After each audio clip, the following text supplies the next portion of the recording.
하나님 나라는 섬김의 나라이며 희생의 나라입니다. 주님이 우리에게 본을 보여주시며 가르쳐 주셨습니다.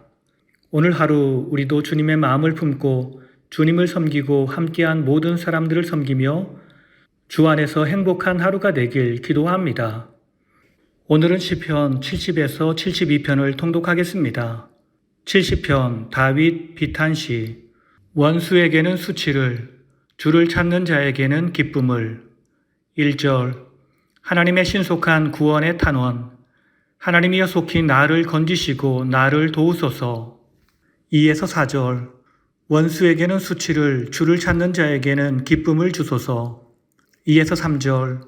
원수들에게 수치를 주시고 나의 상함을 기뻐하는 자들은 수모를 당하게 하소서. 4절. 주를 찾는 모든 자에게 기쁨과 즐거움을 주시어 주의 구원을 찬양하게 하소서. 5절. 주는 나의 도움이시오 나를 건지시는 자시오니 빨리 내게 임하소서. 표제. 다윗의 시로 기념식에서 인도자를 따라 부르는 노래. 기념식이라는 말은 본편과 38편에만 등장하는 단어입니다.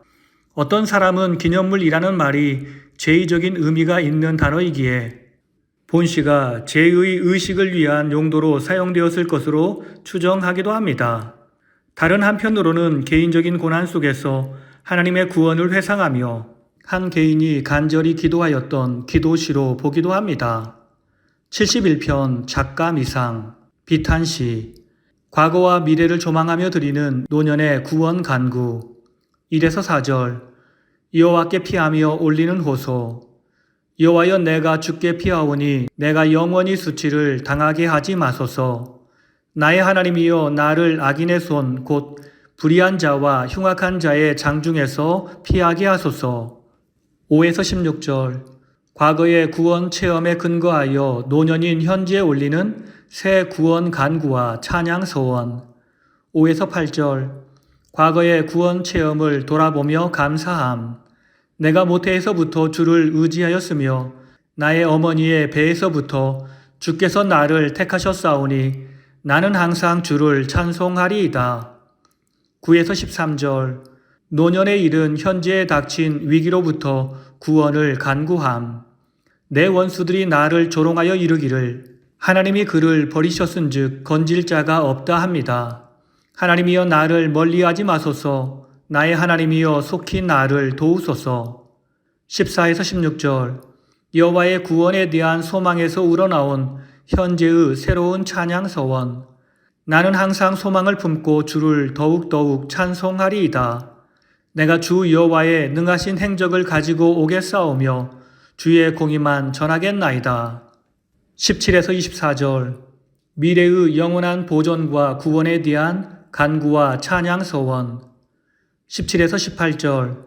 늙어 백발이 될 때에도 보호해 주시기를 간구함. 하나님이여 내가 늙어 백발이 될 때에도 나를 버리지 마소서. 19에서 21절. 또 다른 재난과 역경 중에서도 다시 이끌어 주시고 창대케 해 주시기를 구함. 우리에게 여러 가지 심한 고난을 보이신 주께서 우리를 다시 살리시며 땅 깊은 곳에서 다시 이끌어 올리시리이다. 22에서 24절.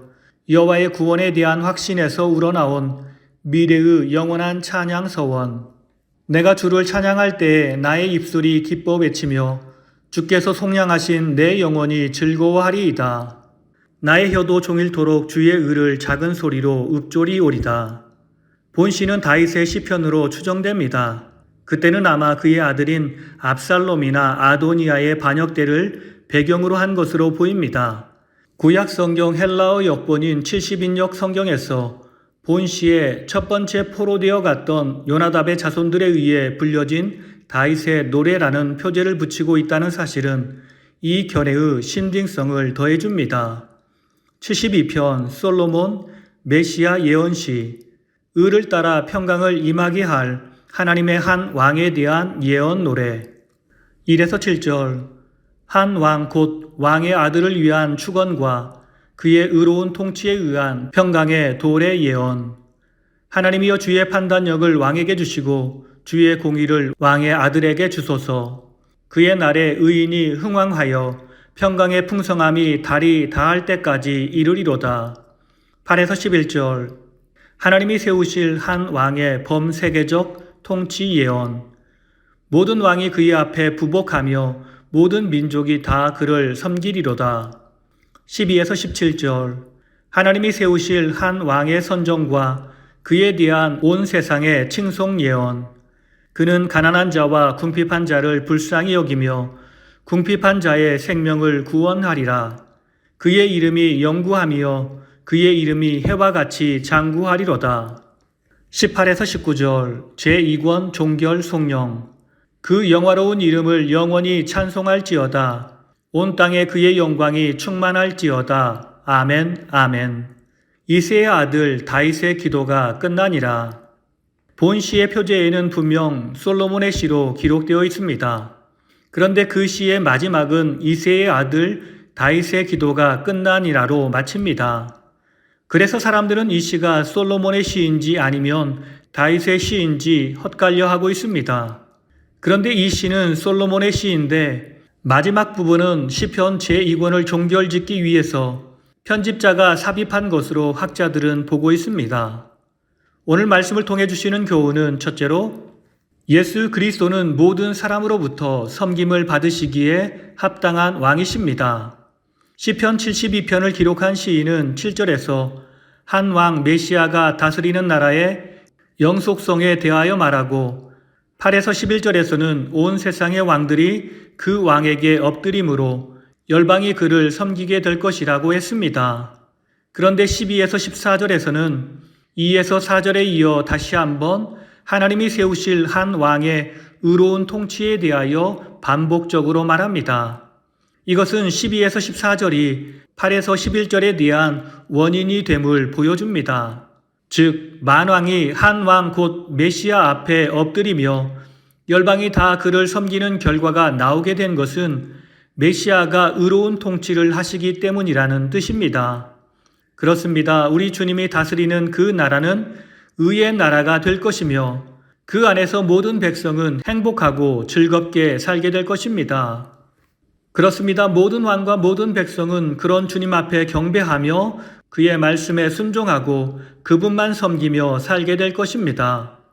그렇습니다. 주님은 우리의 왕이십니다. 그것도 의의 왕이시며 공평과 정의의 왕이십니다. 그 나라에서는 한 사람도 소홀히 여김을 받지 않고 모두가 귀한 존재로 사랑을 받고 축복을 받으며 행복한 삶을 살게 될 것입니다. 궁핍한 자도 그분의 도움으로 문제가 해결되고 가난한 자도 모든 문제가 주 안에서 해결될 것입니다. 주님은 이 땅에 오셔서 그렇게 세상을 다스리셨습니다. 부자라서 거부하지 않으셨고 가난한 자라서 외면하지 않으셨습니다. 오직 사랑과 섬김으로 모든 백성을 위해 헌신하며 사셨습니다. 주님이 죽어 마땅한 죄인된 우리를 살리기 위해 십자가에서 자신의 모든 것을 내어주셨습니다. 그리고 우리에게 영원한 생명을 허락해 주셨습니다. 우리를 위해 천국을 예비하셨고 그 안에서 하나님의 자녀로 큰 복을 누리며 살게 하셨습니다. 그러므로 우리도 주님이 우리를 사랑으로 섬기신 것처럼 주님만 섬기며 주님만 높이며 살아가야 합니다. 내가 가진 모든 것을 드리고 내 마음과 삶을 드려 주님을 높이며 자랑하는 삶을 살아야 합니다.